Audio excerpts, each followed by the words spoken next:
12ই October রাত 11:15। আজ রাটানটন institute থেকে আমাকে ডক্টরেট দেওয়া হলো। মনোজ্ঞ অনুষ্ঠান। প্রফেসর রড্রিগেজকে নিয়ে 4 জন বিভিন্ন দেশের বৈজ্ঞানিকের আন্তরিকতাপূর্ণ ভাষণ ও সবশেষে আমার ধন্যবাদ জ্ঞাপন। সব মিলিয়ে মনটা ভারী প্রসন্ন হয়ে উঠেছিল। আজ ডিনারে আমার 2 বন্ধু ও প্রফেসর রড্রিগেজের উপরোধে জীবনে প্রথম এক চুমুক শ্যাম্পেন পান করলাম। এটাও একটা ঘটনা বটে। কাল নকুরবাবুর মুখে মিস্টার লোবোর বিষয় শুনে মনটা বিষিয়ে গিয়েছিল। আজ ভদ্রলোকের অমায়িক ব্যবহারে মনে হচ্ছে নকুরবাবু হয়তো এবার একটু ভুল করেছেন। প্রদর্শনীতে ঢু মেরে দেখে এসেছি যে আমার কাগজপত্র ঠিক যেমন ছিল তেমনই আছে। হোটেলে ফিরতে ফিরতে হলো 11টা। ঢুকেই একটা দৃশ্য দেখে একেবারে হকচকিয়ে যেতে হলো। হোটেলের লবিতে চতুর্দিকেই বসার জন্য সোফা ছড়ানো রয়েছে। তারই একটায় দেখি একপাশে বিশাল বপু সলোমন ব্লুমগার্টন ও অন্য পাশে একটি অচেনা বিদেশি ভদ্রলোককে নিয়ে বসে আছেন আমার সেক্রেটারি শ্রী নকুরচন্দ্র বিশ্বাস। আমার সঙ্গে চোখাচোখি হতেই নকুরবাবু একগাল হেসে উঠে এলেন। এনাদের সঙ্গে একটু বাক্যালাপ করছিলাম। ব্লুমগার্টনও উঠে এলেন। কনগ্র্যাচুলেশনস। করমর্দনে যথারীতি হাত ব্যথা করিয়ে দিয়ে ব্লুমগার্টন চোখ কপালে তুলে বললেন, তুমি কাকে সেক্রেটারি করে নিয়ে এসেছ? ইনি তো অসাধারণ ক্ষমতাসম্পন্ন ব্যক্তি। আমার চোখের দিকে চেয়ে আমার নারী নক্ষত্র বলে দিলেন। দুজনের মধ্যে মোলাকাতটা কিভাবে হলো সেটা ভাবছি। তার উত্তর নকুরবাবুই দিয়ে দিলেন। আমার বন্ধু যোগেন বক্সির ছেলে কানাইলালকে একটা পোস্টকার্ড লিখে পোস্ট করার জন্য এই কাউন্টারে দিতে গিয়ে দেখি এনারা পাশেই দাঁড়িয়ে আছেন। আমায় দেখে ব্লুমগার্টন সাহেবই এগিয়ে এসে আলাপ করলেন। বললেন, কাল আমার মুখে এলডোরাডোর নাম শুনে ওর কৌতূহল হচ্ছে। আমি এলডোরাডো সম্পর্কে কতদূর জানি। আমি বললুম, আই অ্যাম মুখ্য সূক্ষ্ম ম্যান, নো এডুকেশন। কাল একটা বেঙ্গলি বইয়ে পড়ছিলাম এলডোরাডোর কথা। তা পড়তে পড়তে যেন সোনার শহরটাকে চোখের সামনে দেখতে পেলাম। তা ইনি? নকুরবাবুর বাক্যস্রোত বন্ধ করতে হলো। ক্রোলো সন্ডার্সের মুখের ভাব দেখেই বুঝছিলাম তাদের প্রচণ্ড কৌতূহল হচ্ছে ব্যাপারটা জানার জন্য। নকুরবাবু এ পর্যন্ত যা বলেছেন সেটার ইংরেজি তর্জমা করে সংক্ষেপে বুঝিয়ে দিলাম আমি। ততক্ষণে অবশ্যই আমরা 3 জনেই একটা পাশের সোফায় বসে পড়েছি এবং আমি আমার 2 বন্ধুর সঙ্গে ব্লুমগার্টনের আলাপ করিয়ে দিয়েছি। অন্য বিদেশি ভদ্রলোকটির নাম নাকি মাইক হ্যাচেট। হাবভাবে বুঝলাম ইনি ব্লুমগার্টনের বডিগার্ড বা ধামাধারি গোছের কেউ। এবার ব্লুমগার্টনই কথা বলল। Your man Biswas is a real wizard. ওকে মাইরনের হাতে তুলে দিলে সে রাতারাতি সোনা ফলিয়ে দেবে।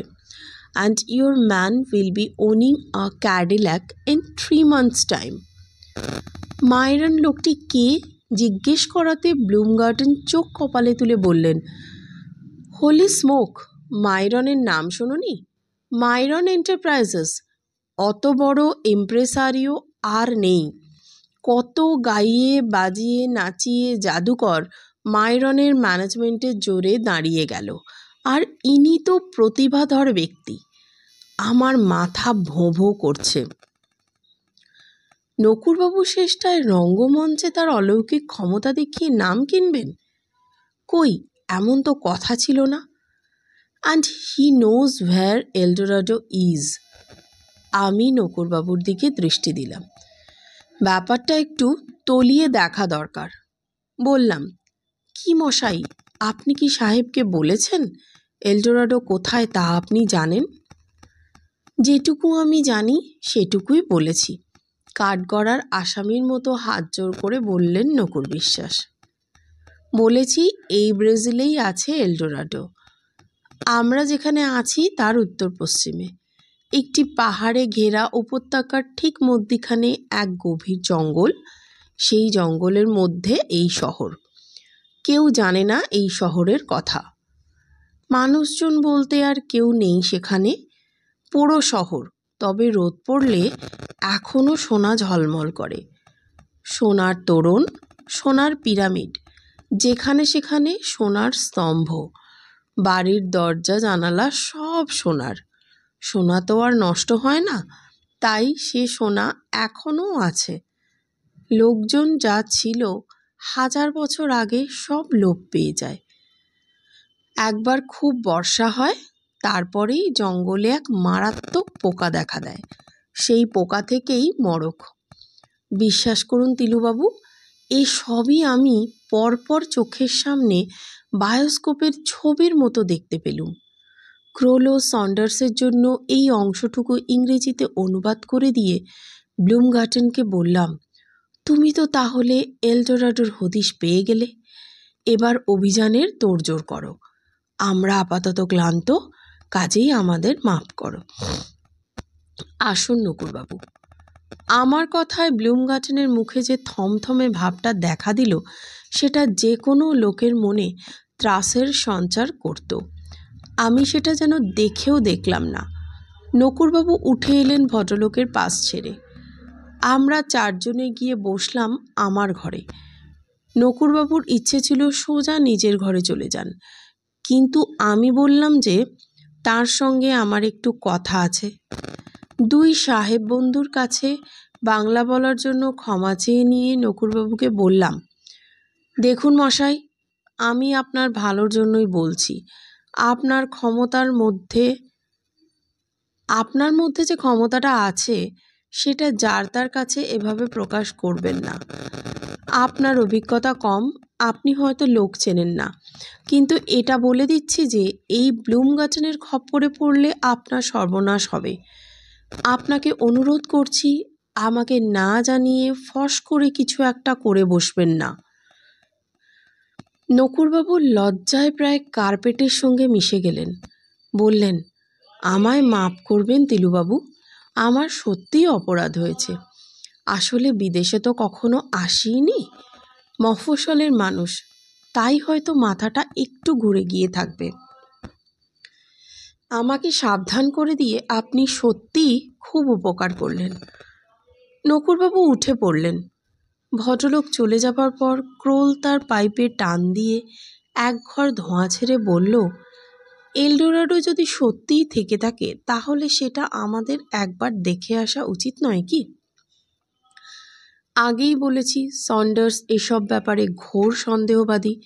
সে ধমকের সুরে বলল, দেখো হে জার্মান পণ্ডিত, 300 বছর ধরে সোনার স্বপ্ন দেখা অজস্র লোক দক্ষিণ আমেরিকা চষে বেরিয়েও এলডোরাডোর সন্ধান পায়নি। আর এই ভদ্রলোকের এই কটা কথায় তুমি মেতে উঠলে? ওই অতিকায় ইহুদি যদি এসব কথায় বিশ্বাস করে জঙ্গলে গিয়ে জাগুয়ারের শিকার হতে চান, তাতে আমার কোনো আপত্তি নেই, কিন্তু আমি এর মধ্যে নেই। আমাদের যা প্ল্যান হয়েছে তার এক চুল এদিক ওদিক হয়, এটা আমি চাই না। আমার বিশ্বাস শঙ্কুও এ বিষয়ে আমার সঙ্গে একমত। আমি মাথা নেড়ে সন্ডার্সের কথায় সায় দিলাম। আমাদের প্ল্যান হলো, আমরা কাল সকালে ব্রেকফাস্টের পর প্লেনে করে চলে যাব উত্তরে, ব্রাজিলের রাজধানী ব্রাসিলিয়া শহরে।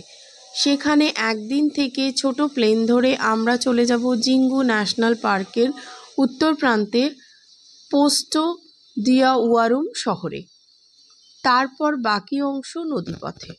জিঙ্গু নদী ধরে নৌকো করে আমরা যাব পোরোরি গ্রামে। পোরোরিতে ব্রাজিলের এক আদিম উপজাতি চুকাহামাইদের কিছু লোক এখনও রয়েছেন, যারা এই সেদিন পর্যন্ত ছিল প্রস্তর যুগের মানুষ। ব্রাসিলিয়া থেকেই আমাদের সঙ্গে থাকবেন একজন বিশেষজ্ঞ, যাকে এখানকার ভাষায় বলা হয় সেটানিস্টা। কথাটার মানে হলো অরণ্য অভিজ্ঞ। সেটানিস্টারা উপজাতিদের সঙ্গে বন্ধুত্ব স্থাপনে অগ্রণী। তাদের ভাষা থেকে আরম্ভ করে সব কিছুই এরা খুব ভালোভাবে জানে। পোড়রি ছেড়ে আরও খানিকটা পথ উত্তরে গিয়ে ওয়ান মর্টিউস জলপ্রপাত দেখে আবার ব্রাসিলিয়া ফিরে এসে সেখান থেকে প্লেন ধরে যে যার দেশে ফিরব। দিন সাতেকের মধ্যে পুরো সফর হয়ে যাওয়া উচিত। তবে ব্রাজিল সরকার বলেছেন প্রয়োজনে আতিথেয়তার মেয়াদ 3 দিন পর্যন্ত বাড়িয়ে দিতে প্রস্তুত আছেন তারা। 11:30 বাজে, তাই ক্রোল ও সন্ডার্স উঠে পড়ল। ক্রোল যে আমাদের দুজনের সঙ্গে একমত নয় সেটা সে যাবার আগে জানিয়ে দিয়ে গেল, দরজার মুখটাতে দাঁড়িয়ে। আমার অবাক লাগছে শঙ্কু, যে তুমি তোমার কাছের লোককে চিনতে পারছো না। তোমার এই সেক্রেটারির চোখের দৃষ্টিই আলাদা। হোটেলের লবিতে বসে যখন সে এলডোরাডোর বর্ণনা দিচ্ছিল তখন আমি ওর চোখ থেকে চোখ ফেরাতে পারছিলাম না। সন্ডার্স কথাটা শুনে আমার দিকে চেয়ে চোখ টিপে হাতে গ্লাস ধরার মুদ্রা করে বুঝিয়ে দিল যে ক্রোল আজ পার্টিতে শ্যাম্পেনটা একটু বেশি খেয়েছে। 12টা বেজে গেছে। শহর নিস্তব্ধ। শুয়ে পড়ি। 13ই অক্টোবর, হোটেল ক্যাপিটল, ব্রাসিলিয়া, দুপুর 2:30। আমরা ঘণ্টাখানেক হলো পৌঁছেছি। আমরা 3 বন্ধু ও মিস্টার লোবো। লোবো পুরো সফরটাই আমাদের সঙ্গে থাকবেন। আমি অন্তত এক মুহূর্তের জন্য সৌজন্যের কোনো অভাব লক্ষ্য করিনি ভদ্রলোকের ব্যবহারে। এখানে নকুরবাবুর কথাটা স্বভাবতই এসে পড়ে, যদিও কোনো প্রসঙ্গের দরকার ছিল না। সোজা বাংলায় বলতে গেলে ভদ্রলোক আমাকে লেঙ্গি মেরেছেন, এবং সেটা যে টাকার লোভেও সে বিষয়ে আমি নিঃসন্দেহ। আজ সাও পাওলোতে আমার রুম বয় সকালের কফির সঙ্গে একটা চিঠি এনে দিল। বাংলা চিঠি, আর হস্তাক্ষর আমার চেনা। আগেরটার তুলনায় বলতেই হয় এটার ভাষা অপেক্ষাকৃত সহজ। এই হলো চিঠি। প্রিয় তিলুবাবু, অধমের অপরাধ লইবেন না। নগদ $5,000 লোভ সংবরণ করা সম্ভবপর হইল না। আমার পিতামহী আজ 4 বৎসর যাবৎ এক দুরারোগ্য ব্যাধিতে শয্যাশায়ী। আমি 8.5 বৎসরে আমার মাতৃদেবীকে হারাই। তখন থেকেই উনি, আমার পিতামহী, আমাকে লালন পালন করিয়াছেন। শুনিয়াছি এদেশে এই রোগের এক আশ্চর্য নতুন ওষুধ বাহির হইয়াছে। ঔষধের মূল্য অনেক। ব্লুমগার্টেন সাহেবের বদান্যতায় এই মহার্ঘ ঔষধ কিনিয়া দেশে ফিরিবার সৌভাগ্য হইবে আমার। আজ সকালেই আমরা ব্লুমগার্টেন মহাশয়ের ব্যক্তিগত হেলিকপ্টার বিমানে রওনা হইতেছি। আমাদের লক্ষ্য সাও পাওলোর 350 মাইল উত্তর পশ্চিমে একটি অরণ্য অঞ্চল। এই অরণ্যের মধ্যেই এলডোরাডো অবস্থিত। আমার সাহায্য ব্যতীত ব্লুমগার্টেন মহোদয় কোনো ক্রমেই এলডোরাডো পৌঁছিতে পারিতেন না। তাহার প্রতি অনুকম্পাবশত আমি নির্দেশ দিতে সম্মত হইয়াছি। আমার কার্য সমাধা হইলেই আমি আপনাদের সহিত মিলিত হইব। আপনাদের যাত্রাপথ আমার জানা আছে। ঈশ্বর আপনাদিগের মঙ্গল করুন। আমি যদি ঈশ্বরের কৃপায় আপনার কোনরূপ সাহায্য করিতে পারি তবে নিজেকে কৃতার্থ জ্ঞান করিব। ইতি দাসানুদাস, সেবক নকুরচন্দ্র বিশ্বাস। হোটেলের রিসেপশনে খোঁজ নিয়ে জেনেছিলাম নকুরবাবু সত্যিই বেরিয়ে গেছেন ভোর 6টায়। জনৈক বিশাল বপু ভদ্রলোক তাঁর সঙ্গে ছিলেন কি? আজ্ঞে হ্যাঁ, ছিলেন। আমার চেয়েও বেশি বিরক্ত হয়েছে সন্ডার্স, এবং সেটা শুধু নকুরবাবুর উপর নয়, আমার উপরেও। বলল, তোমার আমার মতো লোকের এই ভৌতিক, অলৌকিক, প্রেতলৌকিক ব্যাপারগুলো থেকে যত দূরে থাকা যায় ততই ভালো। বলল, তোমার আমার মতো লোকের এই ভৌতিক, অলৌকিক, প্রেতলৌকিক ব্যাপারগুলো থেকে যত দূরে থাকা যায় ততই ভালো। ক্রোল কিন্তু ব্যাপারটা শুনে বেশ মুষড়ে পড়েছে, এবং সেটা অন্য কারণে। সে বলল, তোমার লোক যখন বলছে আমাদের আবার মিট করবে, তখন বোঝাই যাচ্ছে যে এলডোরাডো আমাদের গন্তব্যস্থল থেকে খুব বেশি দূরে নয়। সেক্ষেত্রে আমরাও যে কেন সেখানে যেতে পারি না সেটা আমার বোধগম্য হচ্ছে না। আমি আর সন্ডার্স ক্রোলের এই অভিযোগ কানে তুললাম না। ব্রাসিলিয়া ব্রাজিলের রাজধানী হলেও সাও পাওলোর সঙ্গে কোনো তুলনা চলে না। আমরা হোটেলে পৌঁছানোর প্রায় সঙ্গে সঙ্গেই আমাদের দলে যে সেটানিস্টা বা অরণ্য অভিজ্ঞ ভদ্রলোকটি যাবেন, নাম হাইটর, তার সঙ্গে আলাপ হলো। বয়স বেশি না হলেও চেহারায় একটা অভিজ্ঞতার ছাপ রয়েছে। তার উপরে ঠান্ডা মেজাজ ও স্নিগ্ধ ব্যবহার দেখে মনে হয় উপজাতিদের সঙ্গে যোগ স্থাপনের জন্য ইনি আদর্শ ব্যক্তি। তাকে আজ ক্রোল জিজ্ঞাসা করেছিল এলডোরাডো সম্পর্কে তার কি ধারণা। প্রশ্ন শুনে ভদ্রলোক চোখ কপালে তুলে বললেন, আজকের দিনে আবার এলডোরাডোর প্রশ্ন তুলছেন কেন? সে তো কোন কালে মিথ্যে বলে প্রমাণ হয়ে গেছে। এলডোরাডো তো শহরই নয়, আসলে ওটা একজন ব্যক্তি। ডোরাডো কথাটা সোনার শহর বা সোনার মানুষ দুই বোঝায় পর্তুগিজ ভাষায়। সূর্যের প্রতীক হিসেবে কোনো এক বিশেষ ব্যক্তিকে পুরাকালে এখানকার অধিবাসীরা পূজা করত, আর তাকেই বলতো ডোরাডো। চোখের পলকে একজন মানুষকে কখনো এমন হতাশ হতে দেখিনি যেমন দেখলাম ক্রোলকে। কাল সকালে আমাদের আবার যাত্রা শুরু। নকুরবাবু অন্যায় কাজ করেছেন সেটা ঠিকই, কিন্তু তার জন্য আমি যে বেশ খানিকটা দায়ী সেটাও ভুলতে পারছি না। আমিই তো প্রথমে তাকে আমার সঙ্গে নিয়ে আসার প্রস্তাবটা করি। 16ই অক্টোবর বিকেল 4:30, বাহারে নকশা করা ক্যানুতে জিঙ্গু নদী ধরে আমরা চলে এসেছি প্রায় 33 মাইল।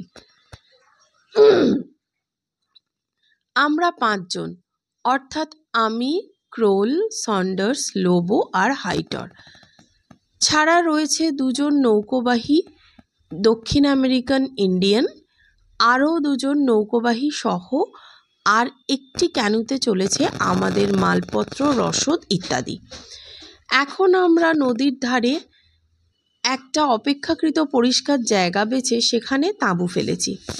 তাঁবুর কাছেই 3টি গাছে 2টি হ্যামক বাঁধা রয়েছে।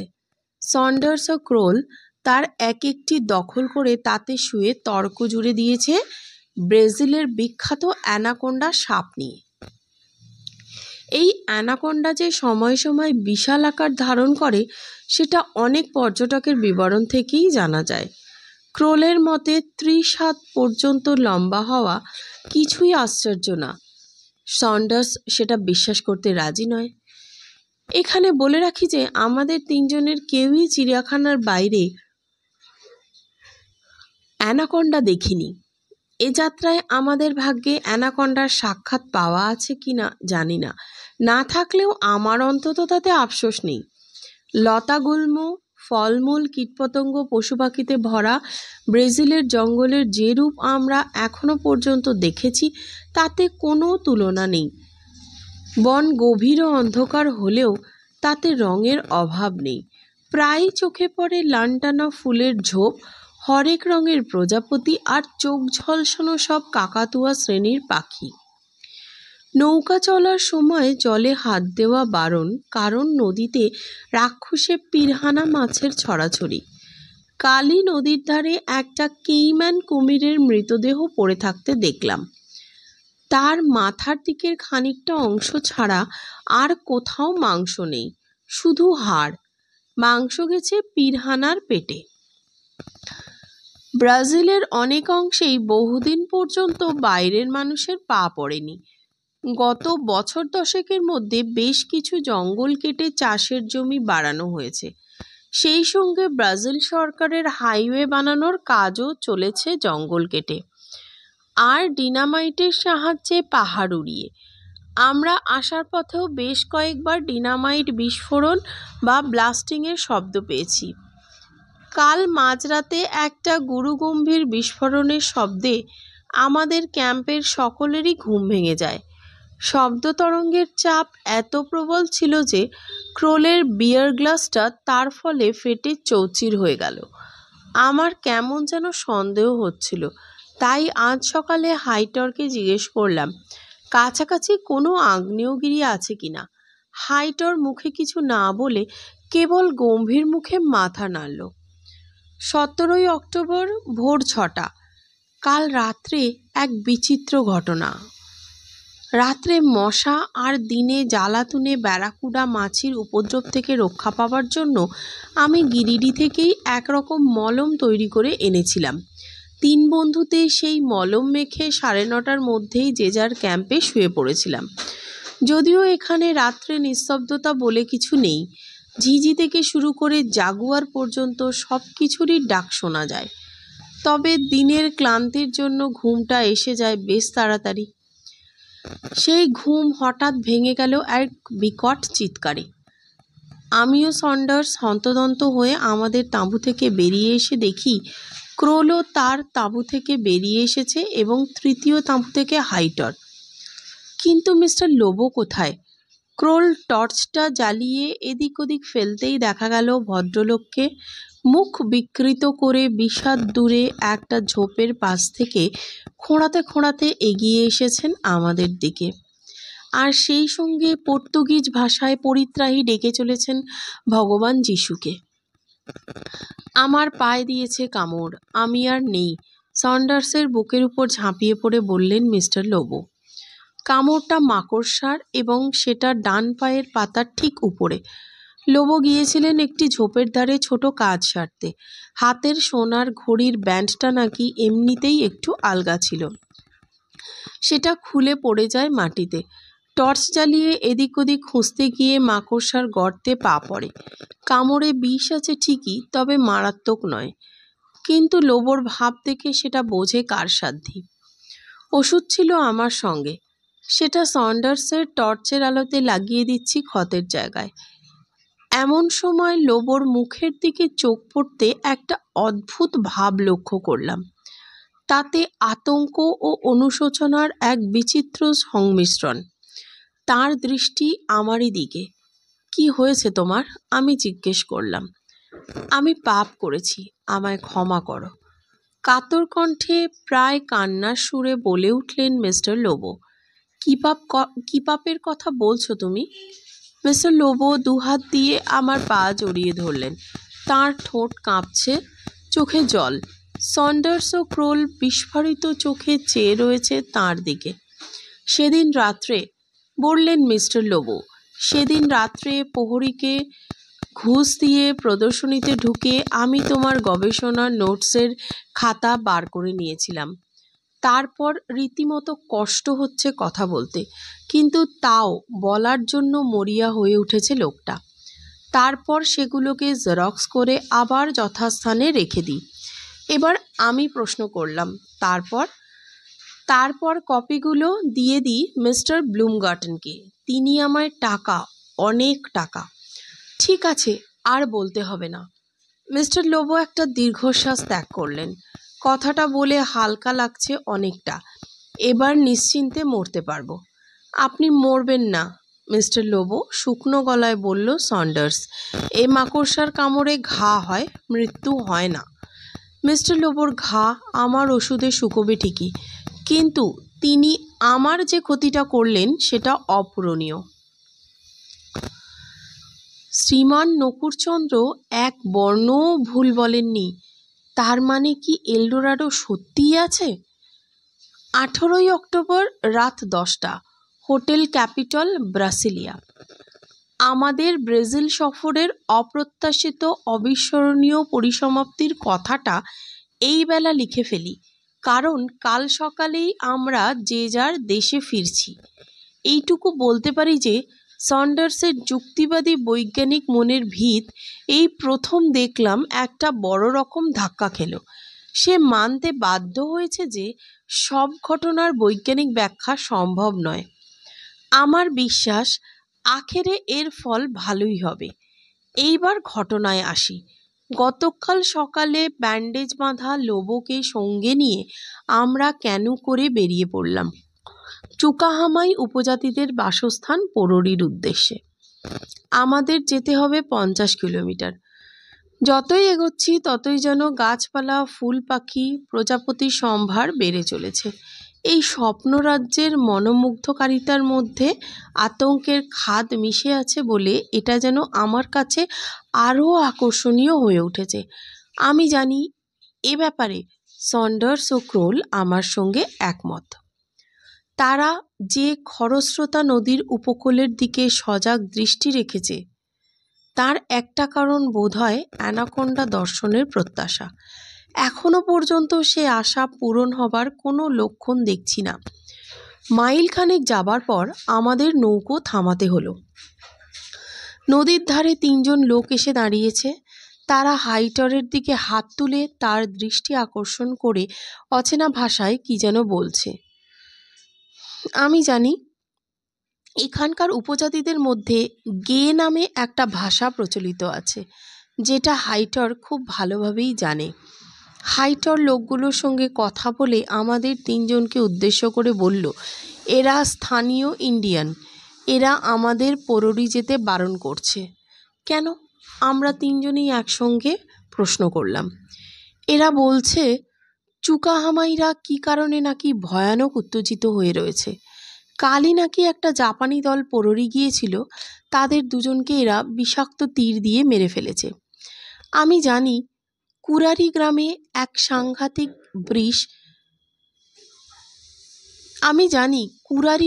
সাংঘাতিক বিষ ব্রাজিলের আদিম জাতিরা তাদের তীরের ফলায় মাখিয়ে শিকার করে। তাহলে এখন কি করা যায়? আমি প্রশ্ন করলাম। হাইটর বলল, আপাতত এখানেই ক্যাম্প ফেলা যাক। আপনারা অপেক্ষা করুন, আমি বরং একটা ক্যানু নিয়ে একটু এগিয়ে গিয়ে ব্যাপারটা আঁচ করে আসি। কিন্তু এই হঠাৎ উত্তেজনার কারণটা কিছু আন্দাজ করতে পারছেন? সন্ডার্স প্রশ্ন করল। হাইটর বলল, আমার একটা ধারণা হচ্ছে পরশু রাত্রের বিস্ফোরণের সঙ্গে এটা যুক্ত। বড় রকম একটা প্রাকৃতিক দুর্যোগ হলে এরা এখনও সেটাকে দেবতার অভিশাপ মনে করে বিচলিত হয়ে পড়ে।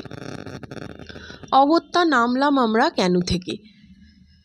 জায়গাটা যে ক্যাম্প ফেলার পক্ষে আদর্শ নয় সেটা বুঝতে পেরেছি। এখানে সাধারণত নদীর পাশে খানিকটা দূর অবধি জঙ্গল গভীর থাকে।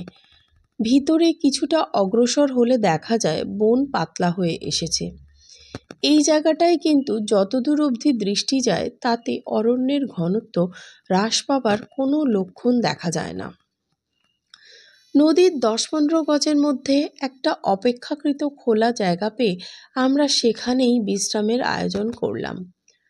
কতক্ষণের অপেক্ষা জানা নেই, তাই তাঁবুও খাটিয়ে ফেলা হলো, বিশেষ করে লোবোর জন্য। সে ভালোর দিকে যাচ্ছে জেনেও মিনিটে মিনিটে যিশু ও মেরি মাতাকে স্মরণ করছে। হয়তো সেটা এই কারণেই যে সে অনুমান করছে আমরা শহরে ফিরে গিয়েই তার বিরুদ্ধে অভিযোগ পেশ করব। এই আশঙ্কা যদি সে সত্যিই করে থাকে তবে সেটা ভুল নয়, কারণ আমি তাকে ক্ষমা করতে প্রস্তুত থাকলেও ক্রোল ও সন্ডার্স দুজনেই লোবোর গর্দান নিতে বদ্ধপরিকর। আর ব্লুমগার্টনকে পেলে তারা নাকি তার মাংস সিদ্ধ করে ব্রাজিলের নরমাংসভুক উপজাতির সন্ধান করে তাদের নেমন্তন্ন করে খাওয়াবে।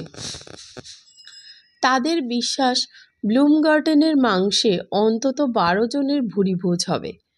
আমরা 3 জনেই বেশ ক্লান্ত। পরপর 4টি বড় গাছের গুঁড়িতে 3টি হ্যামক টাঙিয়ে 3 জনে শুয়ে মৃদু দোল খাচ্ছি। কাছেই বনের ভিতর থেকে মাঝে মাঝে শুনতে পাচ্ছি চুরিয়াঙ্গি পাখির কর্কশ ডাক। এমন সময় সন্ডার্স হঠাৎ একটা গোয়ানির মতো শব্দ করে উঠল, আর সেই সঙ্গে আমাদের নৌকোর 2 জন মাঝি একসঙ্গে তারস্বরে চিৎকার করে উঠল। এই গোয়ানি ও চিৎকারের কারণ যে একই সেটা বুঝতে আমারও ক্রোলের 3 সেকেন্ডের বেশি সময় লাগেনি। আমাদের থেকে 10-12 গজ দূরে একটা দীর্ঘাকার গাছের উপর দিকের একটা ডাল বেয়ে যেন আমাদেরই লক্ষ্য করে নেমে আসছে একটা সাপ। যেমন সাপের বর্ণনা পুরাণ বা রূপকথার বাইরে কোথাও পড়েছি বলে মনে পড়ে না। এ সাপের নাম জানি, হয়তো স্বাভাবিক অবস্থায় থাকলে বিস্ময়ের তাড়নায় নামটা আপনা থেকে মুখ থেকে বেরিয়ে আসতো, কিন্তু এখন দেখলাম গলা দিয়ে আওয়াজ বেরোনোর কোনো প্রশ্নই ওঠে না। আতঙ্কের সঙ্গে একটা ঝিম ধরা ভাব, যেটা পরে ক্রোল ও সন্ডার্সকে জিজ্ঞেস করে জেনেছিলাম তাঁদেরও হয়েছিল। ব্রাজিলের এই অতিকায় ময়াল মাটি থেকে প্রায় 20 হাত উঁচু ডাল থেকে যখন মাটি ছুঁই ছুঁই অবস্থাতে পৌঁছেছে, তখনও তার আরও অর্ধেক নামতে বাকি। তার মানে এর দৈর্ঘ্য 60 ফুটের কম নয়, আর প্রস্থ এমনই যে মানুষ 2 হাতে বের পাবে না। আমি এই অবস্থাতেও বুঝতে চেষ্টা করছি আমার মনের ভাবের মধ্যে কতটা বিস্ময় আর কতটা আতঙ্ক। এমন সময় পিছন দিক থেকে একটা পরিচিত কণ্ঠস্বর পাবার সঙ্গে সঙ্গে আমাদের তিনজনকে বেকুব বানিয়ে দিয়ে চোখের সামনে থেকে অ্যানাকোন্ডা প্রবর বেমালুম উধাও। আপনাদের আশ মিটেছে তো? আমাদের পিছনে কখন যে একটি ক্যানু এসে দাঁড়িয়েছে এবং কখন যে তার থেকে শ্রীমান নকুড়চন্দ্র অবতীর্ণ হয়েছেন তা জানি না। আপনার সঙ্গে পরিচয় করিয়ে দিই। এগিয়ে এসে পাশে দাঁড়ানো একটি সাহেবের দিকে নির্দেশ করে বললেন নকুড়বাবু। ইনি হলেন ব্লুমগার্টন সাহেবের বিমান চালক মিস্টার জো হফগুড। ইনি সাহেবের হেলিকপ্টারে করে আমাকে নিয়ে এলেন। শুধু শেষের 1.5 মাইল পথ আমাদের ডিঙিতে আসতে হয়েছে। ক্রোলা থাকতে না পেরে বলে উঠল, he made us see that snake. আমি বললাম, তোমাকে তো বলেইছিলাম ওর মধ্যে এই ক্ষমতাটারও একটা আভাস পেয়েছিলাম দেশে থাকতেই। But this is incredible. নকুড়বাবু লজ্জায় লাল। বললেন, তিলুবাবু, আপনি দয়া করে এদের বুঝিয়ে দিন যে এতে আমার নিজের কৃতিত্ব কিছুই নেই। এই সবই হলো যিনি আমায় চালাচ্ছেন তাঁরই খেলা। কিন্তু এলডোরাডো, সে তো দেখিয়ে দিয়েছি সাহেবকে হেলিকপ্টার থেকেই। যেমন সাপ দেখালুম সেভাবেই দেখিয়েছি। বরদা বাড়ুজ্যের বইতে কিছু ছবি ছিল, মদন পালের আঁকা সাপের ছবি, এলডোরাডোর ছবি, সবই ছিল। বাজে ছবি মশাই। সোনার শহরের বাড়িগুলো দেখতে করেছে টোল খাওয়া টোপরের মতো, তাও সিধে নয় ট্যারচা। সাহেবও সেই ছবির মতো শহরই দেখলে, আর দেখে বললে এলডোরাডো ইজ ব্রেথ টেকিং। তারপর আমরা মন্ত্রমুগ্ধের মতো শুনছি নকুড়বাবুর কথা। তারপর আর কি? জঙ্গলের মধ্যে শহর, সেখানে হেলিকপ্টার নামবে কি করে? নামলুম জঙ্গলের এদিকটায়। সাহেব 2 বন্দুকধারীকে নিয়ে ঢুকে পড়লেন, আর আমি চলে এলুম আমার কথা মতো আপনাদের মিট করব বলে। আমি জানি আপনারা কি ভাবছেন, হফগুড সাহেব আমাকে রানতে রাজি হলেন কেন? এই তো, ব্লুমগার্টন সাহেবের সঙ্গে চুক্তি ছিল। উনি এলডোরাডো চাক্ষুষ দেখলেই আমার হাতে তুলে দেবেন নগদ $5000। হফগুডকে বলে রেখেছিলুম ওকে 2.5 দেব, যদিও আমাকে পৌঁছে দেয় আপনাদের কাছে। দেখুন কীরকম কথা রেখেছেন সাহেব, মনটা কীরকম দরাজ ভেবে দেখুন। আর ও হ্যাঁ, এলডোরাডো দেখা গেলে ব্লুমগার্টন সাহেব এটাও কথা দিয়েছিলেন যে তিনি আপনার গবেষণার কাগজপত্রের কপি ফেরত দেবেন। এই নিন সেই কাগজ। নকুড়বাবু তাঁর কোটের পকেট থেকে রাবার ব্যান্ডে বাঁধা একতারা কাগজ বার করে আমার হাতে তুলে দিলেন। আমি এত মোহমান যে মুখ দিয়ে কোনো কথাই বেরোলো না। এর পরের প্রশ্নটা ক্রোলি করল, কিন্তু ব্লুমগার্টন যখন দেখবে এলডোরাডো নেই, তখন কি হবে? প্রশ্নটা শুনে নকুড়বাবুর অট্ট হাসিতে আশেপাশের গাছ থেকে খানতিনেক ম্যাকাও উড়ে পালিয়ে গেল। ব্লুমগার্টন কোথায়? কোনো মতে হাসি থামিয়ে নকুড় বিশ্বাস, তিনি কি আর ইহজগতে আছেন? তিনি জঙ্গলে ঢোকেন বিকেল 5:30। আর 6 ঘন্টা পরে রাত 11:33 এলডোরাডোয় উল্কাপাতের ফলে 3.5 মাইল জুড়ে একটি গোটা জঙ্গল একেবারে নিশ্চিহ্ন হয়ে গেছে। এ ঘটনাও যে আপনাদের আশীর্বাদে আগে থেকেই জানা ছিল তিলুবাবু। আপনার মতো এমন একজন লোক যার সঙ্গ পেয়ে আজ আমি 300 টাকা দামের একটি বিলিতি ওষুধ কিনে নিয়ে যেতে পারছি আমার ঠাকুমার জন্য, তার শত্রুর কি আর শেষ রাখতে পারি আমি? ব্রাসিলিয়ায় এসেই দেখেছি খবরের কাগজের প্রথম পৃষ্ঠার অর্ধেকটা জুড়ে রয়েছে কুইয়াবা সান্তেরাম হাইওয়ের 30 কিলোমিটার পশ্চিমে একটি গভীর অরণ্যে আনুমানিক 20 লক্ষ টন ওজনের একটি উল্কাপাতের খবর। সৌভাগ্যক্রমে এই অঞ্চলে কোনো মানুষের বাস ছিল না। জীবজন্তু, গাছপালা ইত্যাদি যা ছিল সবই নিশ্চিহ্ন হয়ে গেছে।